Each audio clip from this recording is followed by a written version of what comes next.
Today was an historic day for the markets and the economy. The Federal Reserve cut interest rates by 50 basis points as the Federal Reserve looks to stabilize the labor market and focusing a little bit more on that than the inflation part of their dual mandate. This jumbo and aggressive 50 basis point cut was more than the markets expected just a few days ago.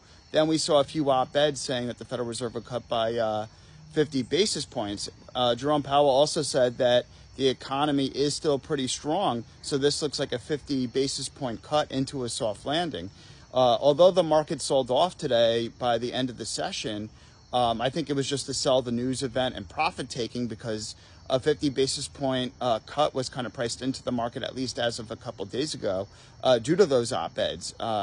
Fed fund futures were starting to price that in. So I think investors and traders were just taking profits and they sell the news event, as I said. But in the long run, historically, when the stock market is at or near all-time highs, 20 out of 20 times, according to a chart I found, the market was higher a year later. And I think that's the case now, especially because the Federal Reserve is cutting rates into a soft landing, at least as of now. So overall, I think the markets will do better in the weeks and months to come. This is good news.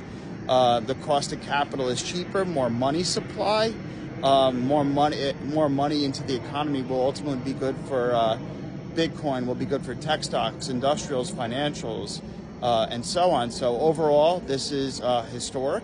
The markets normally know whether or not what cut we're going to get ahead of time. The futures markets usually price that in at either a 95% chance of something happening or a less than 5% chance. The fact that a 50 basis point cut was at about a 66% chance showed that this was a toss-up that normally doesn't happen. But either way, this jumbo interest rate cut by the Fed will ultimately be good for the markets. The cost of capital is cheaper. So that's some good news. And overall, I'm pretty bullish right now.